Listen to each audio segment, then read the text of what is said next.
Përshëndetje dhe mirë se vini në episodin e radhës të podcastit me Alketën. Sot kam për musafir Hoxhën Husamedin Abazin, me cilin do të flasim për festën e Kurban Bajramit dhe mesazhin e kësaj feste. Për fillim dua t'i falenderoj sponsorët tanë General Rent for You dhe Ali Çkaj Prend dhe po ashtu sponsorin tanë Cola Mixi, një pije gjermane. Le të nisim me episodin. Mirë se vjen podcast Hoxh. Mirë se u gjej, ju falenderoj për ftesën. Kisha fillu kështu drejt për festën e Kurban Bajramit. Çka përfaqëson Kurban Bajramit? Cili është kuptimi më i thellë i kësaj feste? Bismillahirrahmanirrahim. Në fillim, pasi që jemi edhe në ditë do të Kurban Bajramit, më uru gjithë shiqëuesit e dëgjuesit e juve këtu në studio, edhe kamermant që i kemi me ne. Me uru gjithë popullin dhe kisha me thonë edhe gjithë muslimanët për këtë festë të madhe të Kurban Bajramit. Është festë, kisha me thonë, edhe e gëzimit, po edhe e sakrificës, sepse kurbani jo rastisht pra dhe quhet ky bajram si Kurban Bajram apo bajrami i kurbanit, e që jo rastisht pra përcillet edhe me kurban, domethënë ky bajram, për dallim prej atij të parit që kemi pas Ramazanit, që quhet Fitr Bajram, domethënë bajrami i hapjes në mënyrë çeljes pas mbylljes, me quajtur ashtu në kuptimin e mos ngrënies e kështu me radhë, domethënë gjatë një muaji. Tash këtu kemi të bëjmë domethënë me aspektin e domethënë bajramit të kurbanit, i cili me një mënyrë apo tjetër edhe është një lloj finalizimi, një lloj domethënë i haxhit, që zakonisht këto festa tek ne pra na vijnë pas ibadeteve, pas adhurimeve madhore që i kemi në Islam, i pari pas agjerimit të Ramazanit.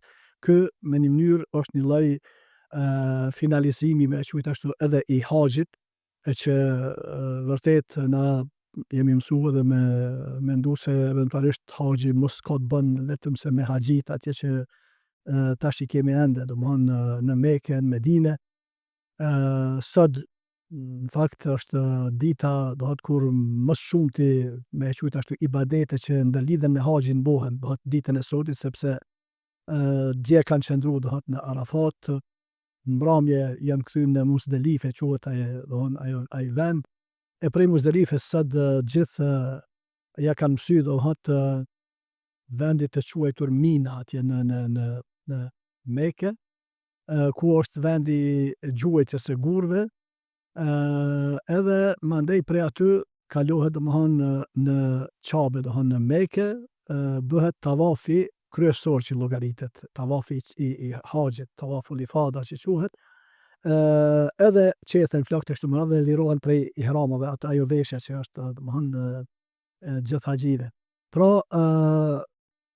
Kurban Bajrami është pra një festë e cila na vjen pra në përmbyllje të haxhit, të këtij adhurimi madhor të Islamit, e i cili fillimisht po ka të bën me ata të cilët kanë shkuar atje edhe janë duke e kryer edhe këtë obligim, domethënë Islam musliman, por në të njëjtën kohë na e dim se për haxhin pejgamberi e ka llogarit njërin nga shtyllat e fesë islame, kur ka thonë se bunjel islamu ala khamsin, se Islami është ngritë, është ndërtuar mbi 5 shtylla. Domethënë është shahadeti, dëshmia se nuk ka zot tjetër që meriton të adhurohet pos Allahut, dhe se Muhamedi alayhis salam është i dërguar domethënë i tij. E mandej është namazi, po, namazi, agjerimi, zekati, mandej edhe haxhi. Tash këto të parën ndoshta deri diku i kuptojmë edhe themi se vërtet na duken që kanë bujnë me çdo musliman e muslimane. Po haxhi është interesant që edhe në bazë të statistikave, domethënë edhe në të kaluarshmën edhe sot, ndoshta edhe në të ardhmen komesin kështu, shumica e muslimanëve gjithandej globit nuk e kryejnë haxhin. Ata që e kryejnë haxhin, domethënë si një ibadet, domethënë Islam, janë pak në krahasim me numrin e muslimanëve që janë gjithandej dohet globit. Prandaj edhe ata që nuk e kryejnë haxhin, a quhen muslimanë devotshëm? Po padyshim që quhen muslimanë, dhe edhe çështjen e devotshmërisë normal që ai lart na e mbat, na nuk jemi që nuk kemi ndonjë termometër me mbat. Por megjithatë, në bazë edhe të sjelljes, edhe të karakterit, edhe të veprimit njerëzit, edhe na jemi nxenë deri diku ndoshta nganjëherë edhe me dëshmu për diken, që në fakt kur o fjala tek ne si njerëz që jemi, pejgamberi sa na ka thonë se për shembull ne kur e shihni një njeri që shkon në xhami edhe vjen, domthonë ju dëshmoni për te se është musliman. Ne dëshmojmë edhe domthonë për atë që e shohim se për i kryen domthonë obligimet islame kështu me radhë. E tash në kuptimin e devocionit, se sa është njeriu i devotshëm, se sa i bën ato për hir Zotit, sa i bën me zemër e me shpirt e me kështu me radhë, janë gjëra që këto i mat ai atje lart. Jo ne. Na dëshmojmë për atë që e shohim, po me një mënyrë pak a shumë na e dim se zakonisht se në shumicën e rasteve edhe sjellja, edhe karakteri, edhe veprimtaria e njeriu dëshmon edhe për atë që ka në zemër, por zemrat i shishon ai lart e jo ne. Pra, po du me thonë që tash haxhi si një ibadet madhor edhe si shtyllë e islamit. Kur themi ne domthonë se këto janë shtylla të kësaj godine të madhe, ne dim se nëse eventualisht ndonjë shtyllë rrëzohet, atëherë rrezikon të rrëzohet edhe ndërtesa. Në këtë rast, nëse haxhi po ju mungoj ka shumicës e muslimanëve, edhe dje edhe sot, edhe nesër ndoshta kam ju mungu, edhe ka me qenë zakonisht numri i vogël i muslimanëve që e kryjnë haxhin. Edhe pse ajo është në rritje, tash domthonë kemi numër të madh, neve na duket që është numri i madh, po flas kur e kemi parasysh tash gati 2 miliardë muslimanë sot në botë. Domthonë është numër i vogël. E tash përderisa qenë ka shtyllë e islamit, domthonë haxhi, atëherë shtylla duhet të ketë bën me çdo musliman e muslimane, jo vetëm me ata që shkojnë në haxh atje. Qoftë këtë vit, qoftë vitin e kaluar, qoftë vitet e ardhshme, sepse pas kanë me mbet zakonisht, siç thash, dhe vërtet statistika tregojnë se shumica e muslimanëve nuk arrin me kry haxhin, megjithë dëshirën e madhe të gjithë muslimanëve. E tash nëse vërtet haxhi qenë ka shtyllë e islamit, atëherë ai domosdoshmërisht duhet ketë bën me çdo musliman e muslimane, edhe ata që nuk shkojnë. E na kemi qenë dëshmitar gjatë këtyre ditëve që i lam, po edhe gjatë ditës sotit, edhe me domthonë kurbanat që i realizojmë domthonë sot në mëngjes, e që dikush i realizon edhe më vonë, po mundet edhe nesër, edhe deri mas nesër deri në ditën e tretë në ikindi ka mundësi domthonë edhe lejohet thërrja e kurbanit. Me këto po them, po edhe me këto 10 ditëshin që llogariten si 10 ditët më kryesore të haxhit, edhe pse haxhi quhen edhe 3 muajt që i kemi, domthonë Shevali edhe Dhulqadi edhe Dhulhijhe që jemi tash në te. Krejta 3 muaj janë muajt e haxhit, por këto ditë dhe ditët kryesore këto që janë me ditën e sotit që është e 10-ta, këto të Dhulhijhes si llogaritet këtij muaj, këto ditë kanë qenë ditët më të zgjedhura të muslimanëve gjatë tërë vitit. Madje janë më të zgjedhura edhe se sa 10 ditët e Ramazanit. Kur o fjalët e netët e Ramazanit, sidomos 10 netët e fundit, dietarët flasin se ato janë më të zgjedhura. Por kur o fjala si ditë janë këto 10 ditë, pra më të zgjedhurat, më të çmuarat ditë, e që i dashur vërtet muslimanët, edhe muslimanët me qenë pra të vëmendshëm, edhe më mundu me qenë sa më domthonë aktiv, me qenë sa më dinamik, sa më solidar, sa më human, sa më afër Zotit edhe sa më afër edhe robit, kisha me thonë. Prandaj të e pas parasysh se krejt këto i kemi pas si margaritar, e kemi edhe ditën e sotit, në cilën pejgamberi ka thonë se nuk ndodh besimtari në ditën e Bajramit me bën ndonjë vepër më të mirë se sa derdhja e gjakut kurbanit, se sa thërrja e kurbanit. Desh ta mund dal këtë. Pse është aq e rëndësishme sakrifica e kurbanit? Çfarë simbolizon? Tash normal, nuk e di sa dhe kemi kohë shumë u zgjerue, po vërtet kuptimi i kurbanit na e dim as pari se si kurban, si domthonë fenomen ekziston jo vetëm nga koha e Ibrahimit që ne zakonisht jemi mësuar me përmend. Kurbani ekziston qysh nga familja e parë njerëzore, qysh nga koha e Ademit edhe Havës, bashkë me bijt edhe bijat e tyre që i kanë pas. E siç e dim, familja e parë njerëzore e që atëherë është fillu me aspektin e ofrimit të sakrificës, ofrimit të kurbanit. E që e dim se vërtet ka qenë një lloj provimi me quajtur ashtu të bijve edhe të bijave të Ademit e të Havës, e që janë familja jonë e parë, e që e dim se edhe Kabili dhe Habili të dytë kanë ofru kurban, e që e dim se i është pranue njërit e jo tjetrit, edhe ai tregim domthon i njohur besoj për shumicën e teleshqyqyesve tanë. Por ajo që është pak më shumë e njohur edhe që dihet është nga koha e Ibrahimit a.s. Kur vërtet Allahu xhaleshanuhu e sprovon Ibrahimin, ndoshta që se ka sprovue askën tjetër, nuk di ndoken që e ka sprovu Zoti, me çka e ka sprovu Ibrahimin a.s. E që e dim fort mirë se Ibrahimi tash edhe Haxherja, bashkëshortja e tij, të shtyrë në moshë, edhe me vitet tona duke e lut Zotin, duke prit që t'i furnizon me evlad, me fëmijë. Edhe Allahu xhaleshanuhu i furnizon me Ismailin. Pas domthon lutjeve të tyre, pas një pritje të gjatë kështu me radhë. Përjetojnë pra një gëzim të madh që Zoti i furnizon pra me Ismailin, edhe tash kur me veç pak fillon të rritet pak djali i tyre Ismaili, atëherë vjen edhe momenti i sprovës. Po përjetohet do të gëzimi, po edhe Zoti po don me na tregu se kjo jetë e ka edhe njërin edhe tjetrën. Edhe na edhe në jetën e përditshme jam i bindur që secili prej nesh që pak e ka pas rastin me jetu një jetë mesatare, domosdoshmërisht i ka pas, domthon edhe njërin e tjetrën, ka përjetu edhe gëzime, edhe momente të mira dhe të bukura, po edhe përjeton nganjëherë edhe momente do të jo krejt të këndshme, nganjëherë sprova e kështu me radhë. Prandaj edhe i vjen sprova tash Ibrahimit edhe Haxherës, e që i vjen në ëndër pra inspirimin nga Zoti që ta bën pra ta therr kurban birin e tij, domthon Ismail. Trinet, domthon Ibrahimit i vjen kjo ëndër edhe ky inspirim prej Zotit, edhe kupton se vërtet është porosi e Zotit, edhe në këtë rast normal kemi të bëjmë me një njeri që vërtet ka qenë i devotshëm, pas tjerave edhe i dërguar i Allahut, pejgamber i Zotit, edhe prandaj është normale se nuk mundet që Ibrahimi me refuzu domthon kërkesën apo obligimin që Allahu xhaleshanu po e obligon.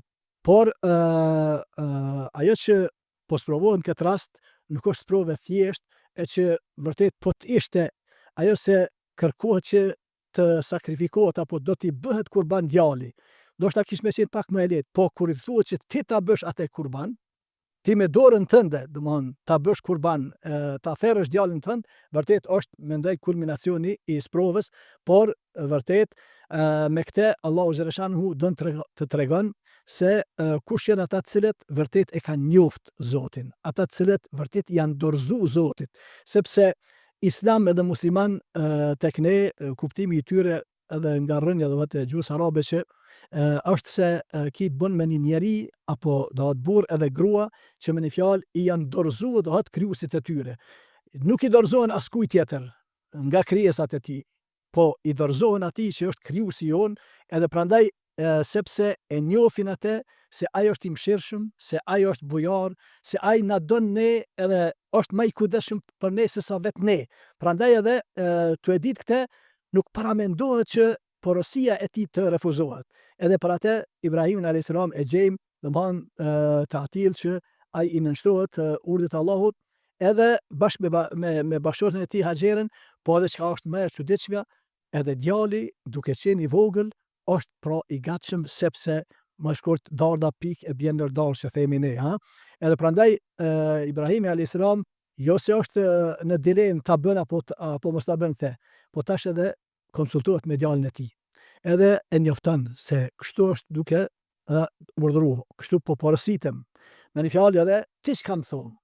Ti çka mendon për këtë? Po e pyet djalin e vet Ismailin. E që Zoti mos ta sprovot asnjërin prej neve tjerëve se di si kishim me veprue. Prandaj po tu e pas parasysh se këtë bën pra me një djalë të tillë të edukun, atëherë edhe Ismaili a.s. i thot prindit vet e ka njoftu djalin edhe po i thot ti çka mendon? Ta bëjmë apo mos ta bëjmë? Edhe pse ai në mendimin e vet si prind ai ka vënë po jo me dhunë, jo me domthon edhe ai atëherë i drejtohet edhe Ismaili a.s. domthon ja ebeti fa'al ma tu'mar satajiduni insha Allahu min as-sabirin. Thot o prindi im, o babai im, thot krye bëje atë që po të urdhërohesh.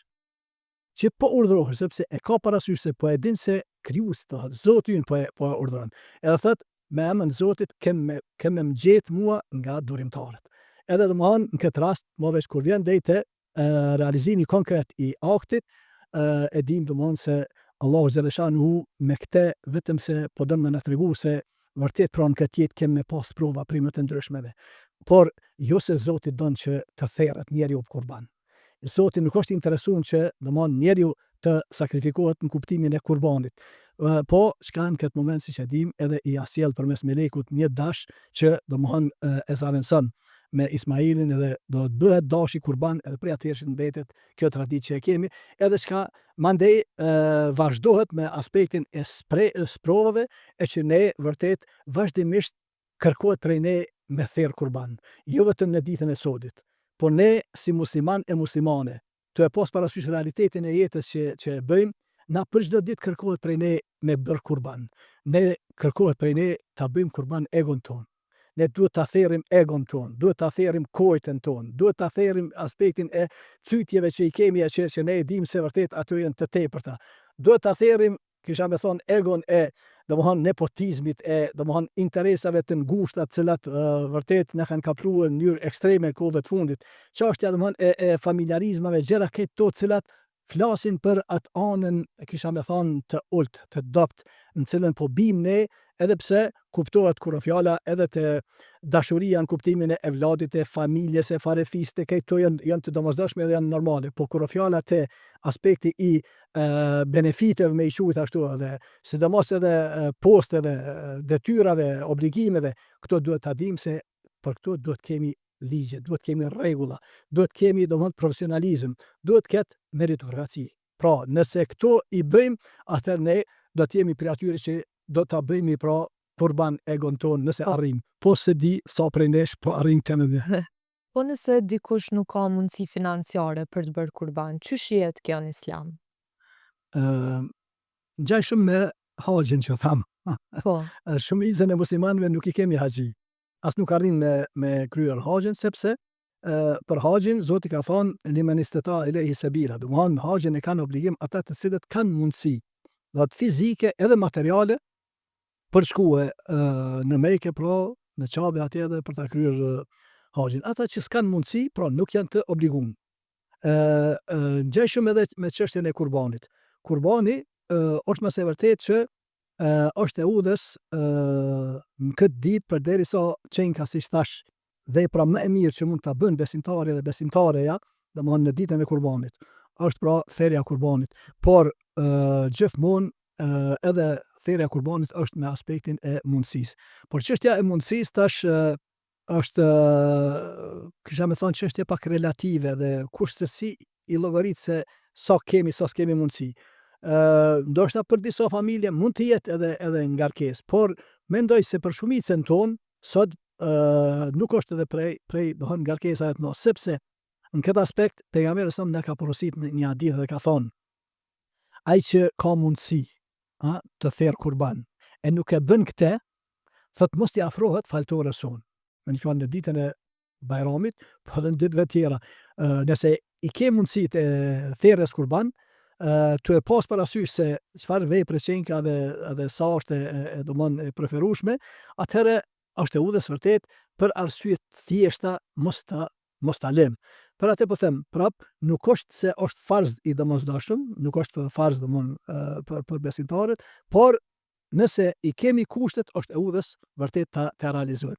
Por prap po them, duhet më shumë prap me qenë të angazhuar me këtë kurbanin tjetër që e përmenda e që na përcjell për çdo ditë e javë, e muaj, e vit, domthonë të jetës. Prandaj inshallah Zoti ja mundson gjithë atyre që kanë mundësi të therrin kurban sot e nesër e mas nesër.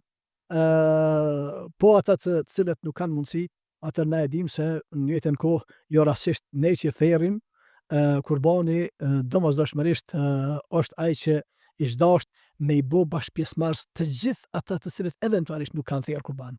Me i bërë bashkëpjesëmarrës pra të gjithë të varfrit që i kemi në rrethin ton, madje edhe gjithmonë duke e bërë hapin drejt tyre ne e në asnjë mënyrë jo me i prit ata me na kërku, po gjithçysh ne. Po edhe posa asaj ibadetet në Islam, të gjitha ibadetet është interesant që nuk e kanë atë kuptimin e tyre thjesht vetëm religjioz me e quajt e që është ai relacioni apo vija vertikale mes robit edhe Zotit.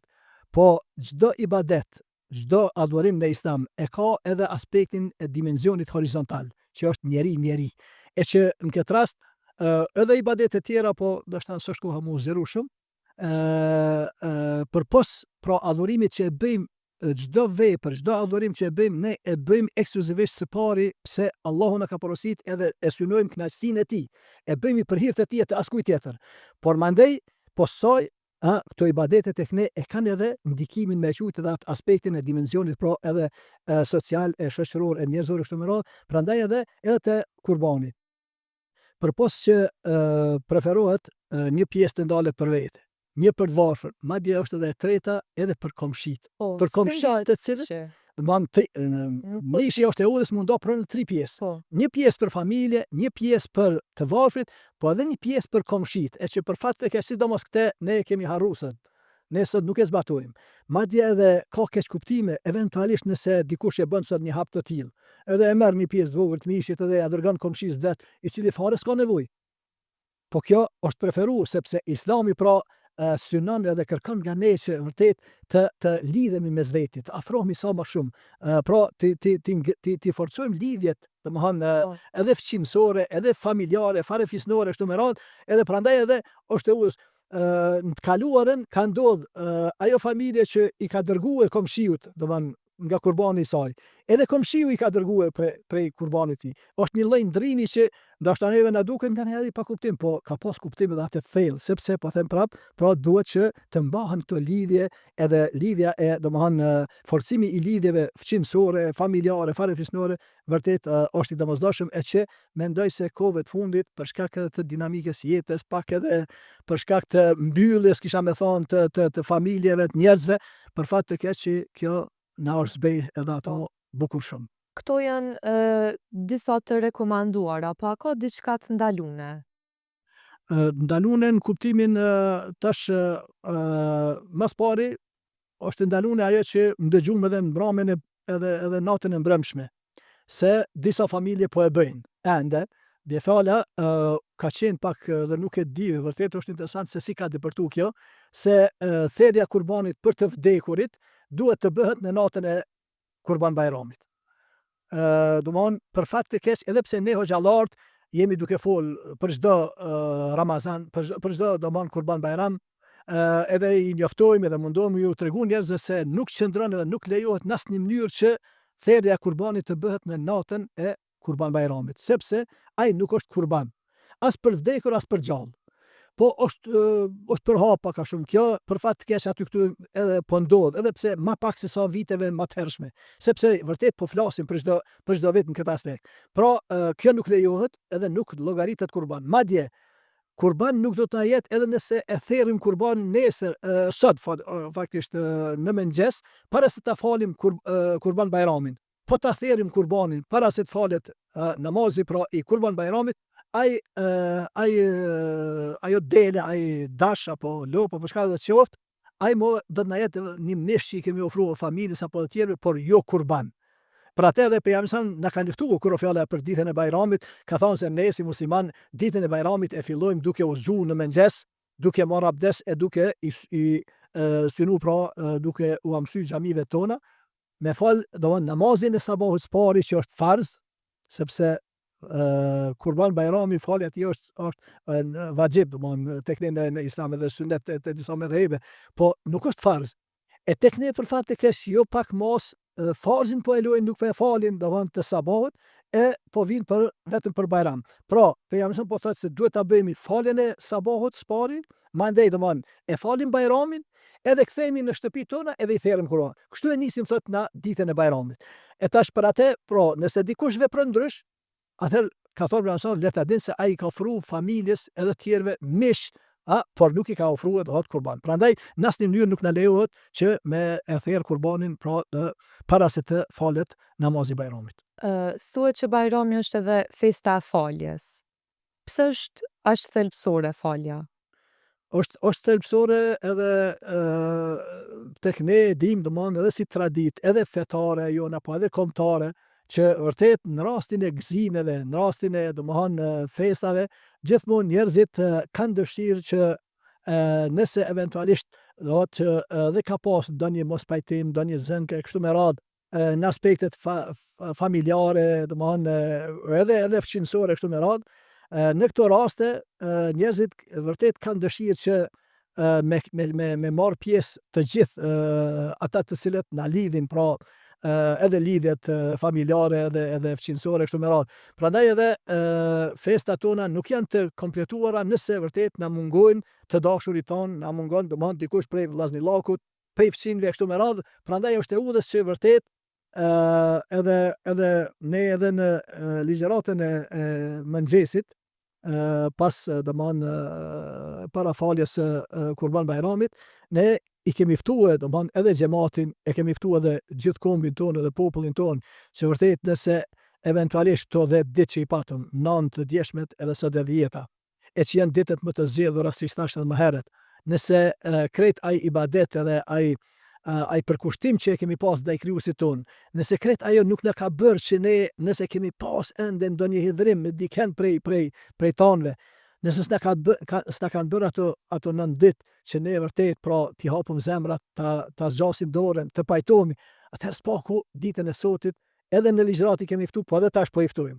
Nëse eventualisht dikush vërtet ende vazhdon me qenë i hidhruar, ka ndonjë zënk, ndonjë mospajtim me dikën prej vllaznillakut të afërm me fëmijët, le ta bëjnë hapin e mos ta vonojnë më shumë se sa ditën e sotme, sepse vërtet festa e Kurban Bayramit, po edhe asnjë festë tjetër nuk kanë kuptim tek ne nëse ne vërtet kemi inates mira mospajtime me njëri tjetrin, sepse këto festa e kanë kuptimin që vërtet na bashkojnë, na afrojnë, na bëjnë sa më solidar, sa më human me njëri tjetrin. Po them prap, inshallah don Allahu xhaleshanhu, e asnjë familje nuk e hasim që vërtet kanë mospajtime mes veti, sidomos pra në festë dhe në Kurban Bayram. Patjetër.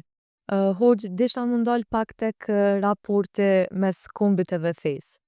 Qysh mundet më ndërtu një raport i shëndosh mes identitetit kombëtar edhe atij fetar në Kosovë, të pas parasysh edhe që na jena një shtet laik sipas kushtetutës. Plus asaj e dim që edhe vëllezërit ton shqiptar janë besimeve tjera, për shembull fesë katolike ose ortodokse. Për shembull ta themi kështu, ama vlla është një shqiptar katolik ose ortodoks, apo një arab ose turk i fesë muslimane. Për shembull për mu personalisht, edhe besoj që edhe për shumicën e shqiptarëve, si katolik si musliman, jemi shqiptar, jemi vëllezër e motra pa dallim fesh. Padyshim, unë mendoj se vërtet tek ne për fat të keq që nganjëherë mosnjohja ndoshta e gjërave po na bën që të i përzijmë disa gjërat të cilat janë të njohura edhe të cilat e kanë vendin e vet të plot në fushën që përkasin. Po tek ne mas pari se kur e ceke atë çështjen kombëtare, tash na si kosovar, s'po di tash ne a jemi kom kosovar apo jemi shqiptar. Normal se ne e ndim veten plotësisht shqiptar, edhe megjithse kur Shqiptar Kosovës edhe këtar Shqipërisë. Gjithandej katër që jemi shqiptar, edhe mendoj se vërtet kur fjala e aspektit kombëtar edhe fetar, vetë kur po i cekim do çështje kombëtare dhe çështje fetare, edhe në botë kudo që lëvizim edhe takojmë njerëz, m'duket se vetëm tek ne ende po vazhdon ndoshta mos më u kuptu sa duhet edhe mos më u dhon vendi secilës aty ku meriton. Edhe për atë po ndodh ndoshta një lloj përzierje e panevojshme mes asaj ku kërkohet që të dihet edhe të njihet se ç'a është aspekti kombëtar edhe çka është aspekti fetar. Prandaj po them, unë ndëgjova para 2-3 dite, ishte edhe një emision në cilin flitej edhe një gazetar apo gazetare, e cekte edhe thonte se po më pengon shumë theke kur t'huajt po na quajnë se Kosova është një vend musliman. E që me te edhe ajo menjëherë e potenconte se ne jemi shqiptar. Edhe sikur se nëse thuhet se jemi vend musliman apo ne jemi musliman, sikur se po na mohohet neve identiteti i ynë kombëtar tash shqiptar. e që vërtet këte vetëm mendje lehtit e bëjnë, edhe mendoj se nga njëherë po bohëm vërtet të çuditshëm para të hujve, kur ata neve na njohin mirë edhe e dinë se Kosova është 95% shqiptar, kur a fjala për aspektin kombëtar. Po e dinë edhe në tjetër kohë, edhe se mbi 90% apo mbi 94-95% gjithashtu janë me përkatësi islame, musliman. E që vërtet ata kur flasin për Kosovën, kur flasin aspektin kombëtar, ata e kanë parasysh edhe e cekin, po edhe kur flasin për aspektin e përkatësisë fetare, normal se ata domosdoshmërisht duhet na thonë se jemi një shtet musliman. Kur thonë ata, po edhe ne, se jemi shtet musliman, në asnjë mënyrë na me këte nuk po synojna edhe nuk po themi se ne jemi një shtet sheriatik islam. Domthon, po jemi një shtet musliman, zdeshtëm me përkatësi shumicë muslimane. Por jo se, ligjet, sepse është interesant, nuk po bëjnë edhe intelektualët tonë, edhe ata disa prej mendjeletëve që po e potencojnë këte, kur po flasin për Gjermani bie fjala, kur flasin për Francë, për Angli, për të tjera, asnjëherë nuk e kontestojnë përkatësinë e tyre se ata janë anglezë, janë gjermanë, janë kështu me radhë.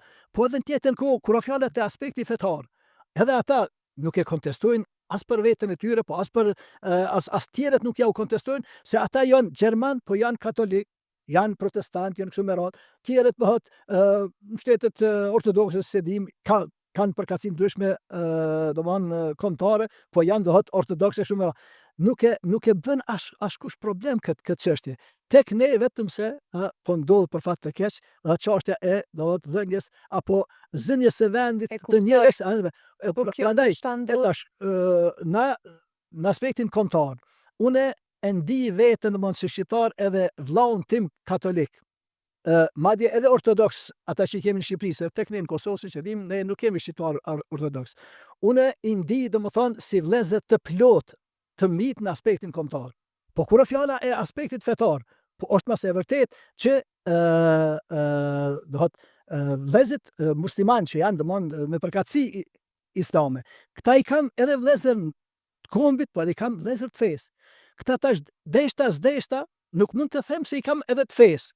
Prandaj është një kërkesë jo reale. Qysh kish me qenë kërkesë jo reale edhe katolike ti kërkohet, të thotë se unë muslimanin shqiptar e kam edhe vëlla në fe, po edhe vëlla në kom.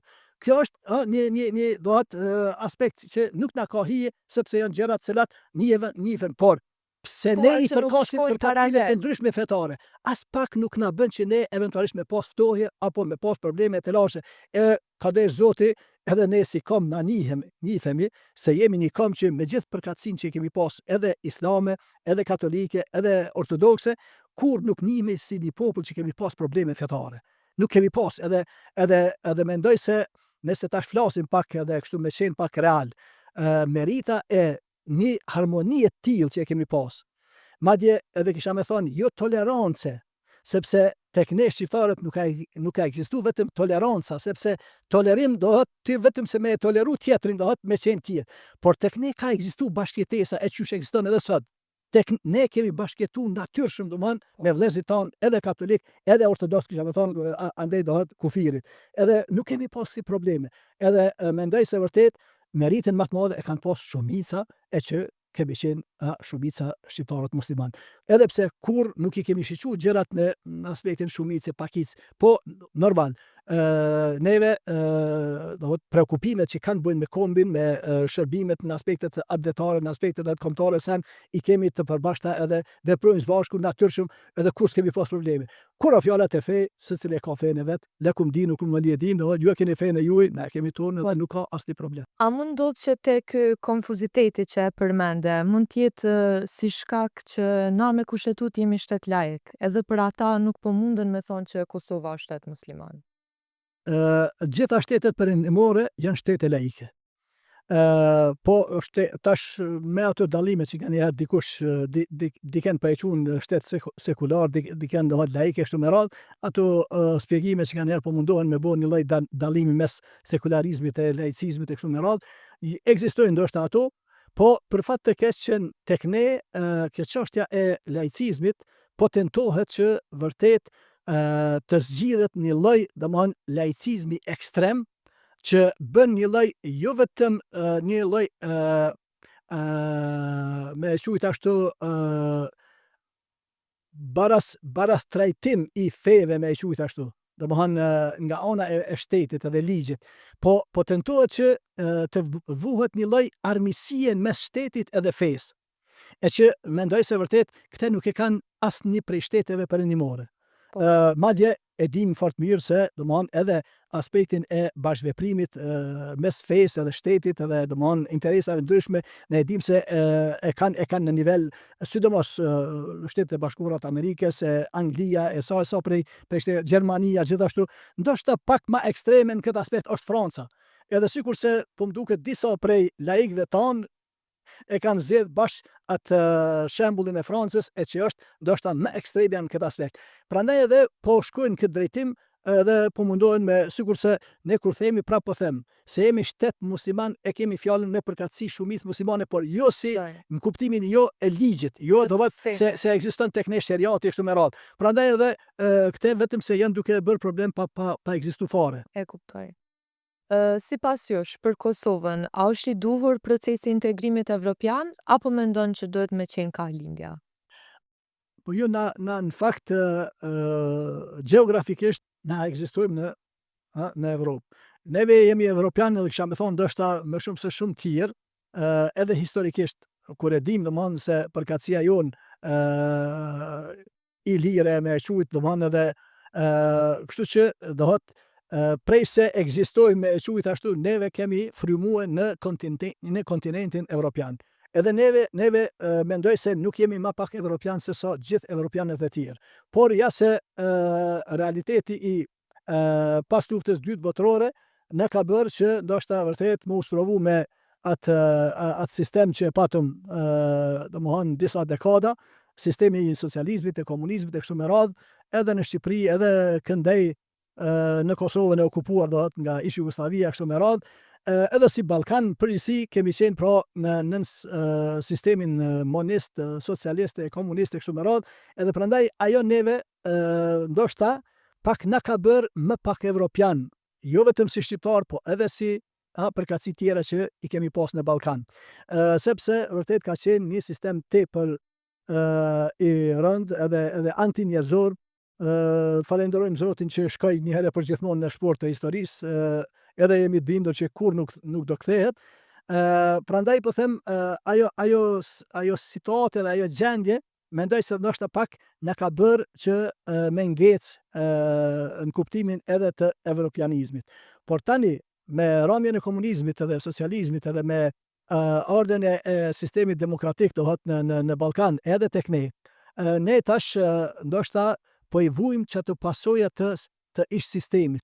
E që në këtë aspekt, unë mendoj se sa s'jemi tash evropian, tamam evropian, gjithmonë evropianët janë duke na shiqu se sa jemi pra njerëz që respektojmë ligjin, sa jemi njerëz që vërtet pra kontribuojmë për të mirën e përgjithshme, sa jemi njerëz që vërtet e respektojmë pra aspektin e meritokracisë. Janë këto aspekte e që na tonë dim se vërtet po kemi probleme edhe jo pak të lashe kur o fjala e sundimit ligjit e aspekte të këtilla, sidomos po them prap për fat të keq ndoshta më shumë se sa tjerët ne shqiptarët, edhe andej kufirit, po edhe këndej. Por në asnjë mënyrë nuk ka të bën as nuk na shiqon Evropa në kuptimin asaj se a jemi ne do të musliman, a jemi ortodoks, a jemi domethënë katolik, a jemi budist apo konfucianist apo çfarë jemi, po është çështje që këto aspekte përgjithësi ta nganjëherë edhe politikanë po m'duket për shkak të mos realizimit të obligimeve të tyre, për shkak të mos kryerjes së obligimeve që i kanë ata ndaj atë dheut mas pari, ndaj vetë popullit e kombit e kështu me radhë, po mandej edhe obligimet që i kanë ndaj Evropës e Bashkimit Evropian e kështu me radhë, ndoshta nganjëherë po mundohen me gjujt topin tjetërkun e jo te problemet që ata janë duke na i shkaktu.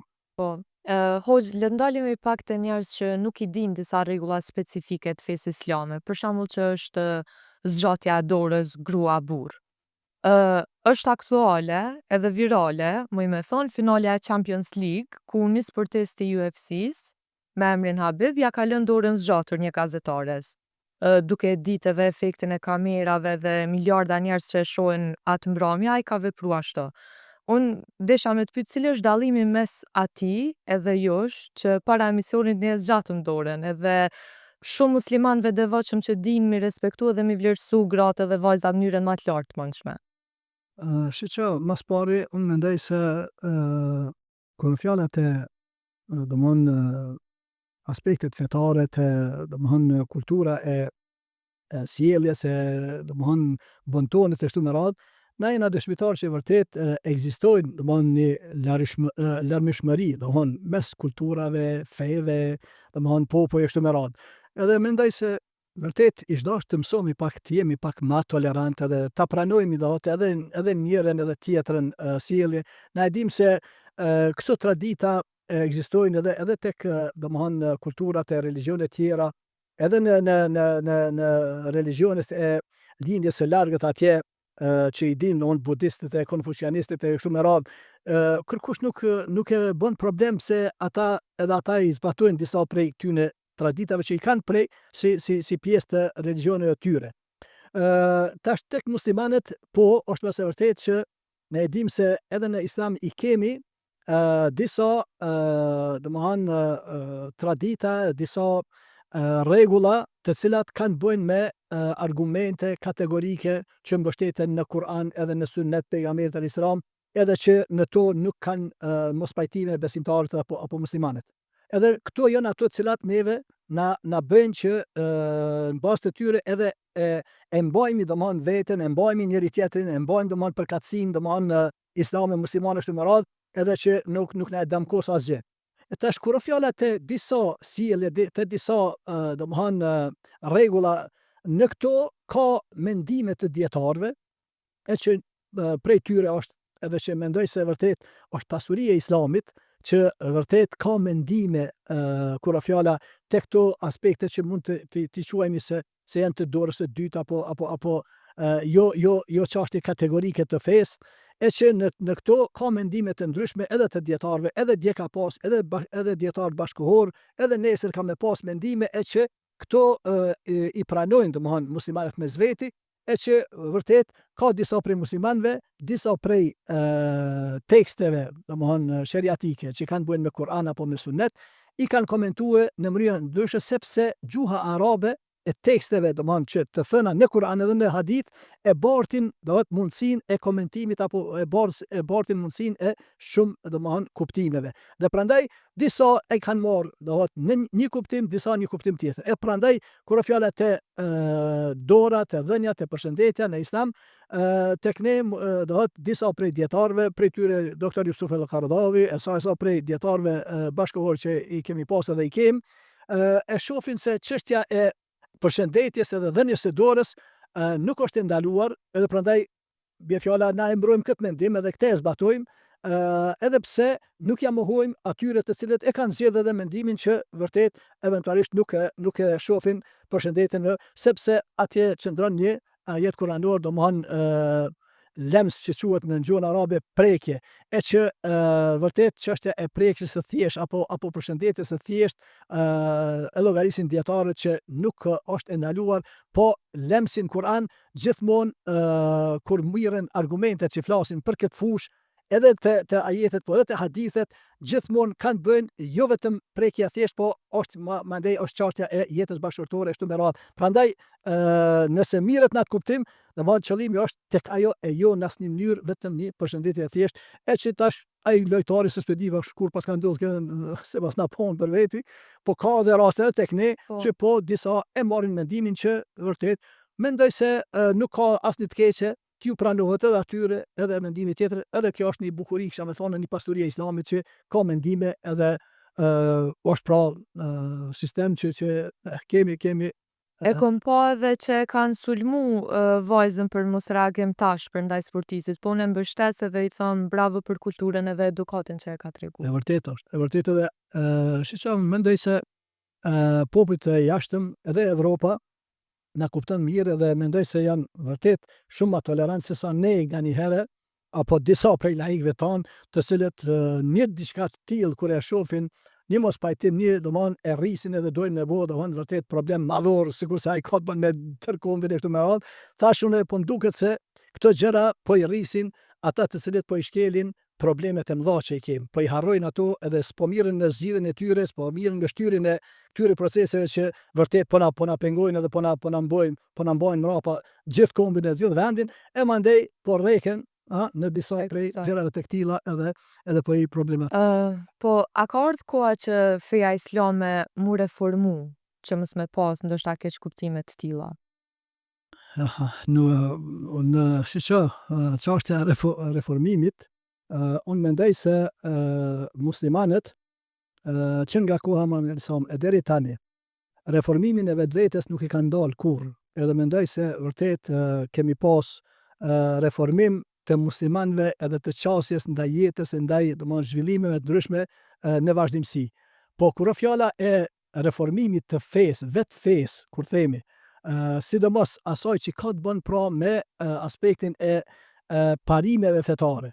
Parimet e fetare bie fjala çështja e besimit, besimin në Zot, besimin në librat e tij, në pejgamberët, në melajket, në ditën e gjykimit, e ringjalljen e kështu me radhë. Janë pra postulate të cilat janë të pandryshueshme dhe s'ka këtu reformim.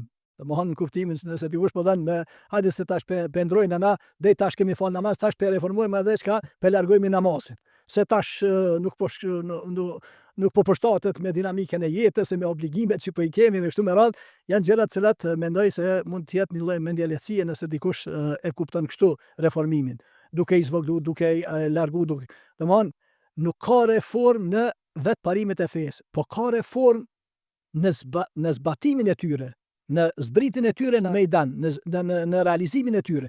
Në këto ne domthon për atë edhe ne si musliman nuk kemi asnjë problem që vërtet të ecim me kohën me e quajt ashtu, kur është fjala e aspektit të zhvillimeve të ndryshme e fushave të jetës, e të shkencës, e teknologjisë e kështu me radhë, gjëra këto të cilat mendoj se vërtet madje muslimanët siç e dinë të kalueshmën edhe kanë prinë në këto, edhe kanë qenë ata të cilët e ndëgjova edhe njerin sot duke thënë se a jeni për lindje apo për perëndim? Ai u shpreh tha se perëndimi tha lind nga lindja, perëndimi ka lind nga lindja. Prandaj edhe na e dimë vërtet edhe çështja e religioneve, aspekti të qytetërimeve sen, deshtëm atje kanë lind. Në lindje kanë lind, po edhe Isusi që e dim, edhe Muhamedi alayhis salam, edhe pejgamberët nga atje na vinë, asnjë nuk na ka ardhur nga Londra apo nga Parisi. E kuptoj. Hoqë kemi ardhur drejt fundit, unë të falenderoj shumë për këto fjalë të mira e dobishme që na i ke dhënë, po dhe për fund kisha deshtë një mesazh të shkurt për krejt rinjt ata që po na ndjekin. Përdesa jemi në fund, edhe pse jemi në ditë festë edhe gëzimi, normal që edhe nuk mendojsha që me trajtu eventualisht në fillim apo të mes të programit, po për fund unë i kisha urue gjithë vëllezërit edhe motrat tona edhe një herë për festën e Kurban Bayramit, por edhe i kisha ftu në të njëjtën kohë që me i bërë atë çka ja thamë qysh në fillim, me i bërë bashkë pjesëmarrës të gjithë domthon familjarët e komshit, edhe sidomos të varfrit, e skamnorët, jetimët, e familjet e dëshmuarve kështu me radhë që i kemi gjithandej Kosovës, po atë njëjtën kohë në këtë ditë dhe këto 2-3 ditë të Bajramit që i kemi, gjithashtu mos mi harru spakun në lutjet tona, po nëse eventualisht edhe ka mundësi ndonjë përkrahje edhe domthon materiale në kuptimin humanitar, edhe të vëllezërve edhe motrave tona në Gaza atje, të cilët nuk kanë fare Bajram, as nuk dinë se çka është Bajrami ata sot, po edhe ditën e sotit e kemi pasë vërtet, po vazhdojnë edhe bombardimet, atje për fat të keq deri më tani mbi 56.000 njerëz janë vrarë, gra e pleqe të ri, gati 20.000 fëmijë kemi të vrarë, e që vërtet sipas edhe politologëve të cilët janë duke e trajtu problemin edhe fenomenin e Gazës, ata po thonë se ma veç nuk kemi të bëjmë ma vetëm me një gjenocid që bëhet ndaj njerëzimit, sepse gjenocidi e ka kuptimin e zhvendosjes së një populli prej një vendi në një vend tjetër. por këtu në këtë rast na kemi të bëjmë me shfarose, me zhdukje të gjithë shkafit që thonë që hecë mbi tokë, madje edhe të asaj që qëndron mbi tokë. Qoftë ajo ai spital, qoftë shkollë, qoftë institucione të ndryshme, ma shkurt pra Gaza është shndru e tëra në gërmadha, po edhe gërmadha nën të cilat ekzistojnë pra frymë të njerëzve apo njerëz edhe kufomat njerëzve të cilët për fat të keq njerëzimi mbar sot nuk është duke ndëgju për ta. E që kjo flet për një katandisje, kisha me thonë, të njerëzimit, për një vdekje të ndërgjegjes njerëzore gjithandej globit, e sidomos të përgjegjësve që i kemi nëpër institucione të cilat janë ngrit me mund të madh, qysh pas luftës parë e pas luftës dytë botërore sidomos, e të cilat vërtet njerëzit mbar edhe shtetet e ndryshme, edhe palestinezët kanë pritë se ata do t'i kryjnë obligimet e veta për çka janë zotu. Po ja se jena dëshmitar që nuk janë duke i kryer obligimet, përkundrazi sa prej shteteve pra perëndimore edhe deri në ditën e sotit po vazhdojnë me furnizimin e kriminalit, kisha me thonë, Netanjahut hat me armatim, e madje edhe kur organizohen edhe çështja e ndalimit të furnizimit me armatim, e pam edhe para 2 ditë se çfarë ndodhi, që gjitha shtetet ishin që vërtet të ndalet pra furnizimi i Izraelit hat me armatim, po prap ndodhi veto nga një shtet, edhe prap ra edhe ky vendim, prap vazhdohet në furnizim pra është një turp, kisha me thonë, për njerëzimin mbar, edhe për atë po them, nëse jo tjetër s'paku, shpresoj që edhe pse jemi në Bajram, me këtë nuk po du me prish atmosferën e festës, po megjithatë mendoj se festa jonë nuk ka mundësi në asnjë mënyrë me qenë e plot përderisa vëllezërit edhe motrat tona në Gazë, po në të njëjtën kohë edhe në Ukrainë po ndodh pra krejt këtë merr, dhash Zoti që inshallah sa më shpejt të përfundon kjo katrahur që po ndodh gjithandej. Është një gjendje e tmerrshme dhe siç që thatë edhe ju, përtej gjenocidit ka kalu, po do Zoti dhe ndoshta edhe kalojnë. Unë të falenderoj shumë që ishe pjesë e podcastit. Ju falenderoj edhe juve për ftesën, edhe unë ndiva shumë i kënaqur. Faleminderit shumë. Shumë faleminderit. Faleminderit që na dëgjuat deri në fund, mos harroni të bëni subscribe në YouTube dhe deri në episodin e ardhshëm ju përshëndes nga zemra dhe ju uroj një Bajram të bekuar.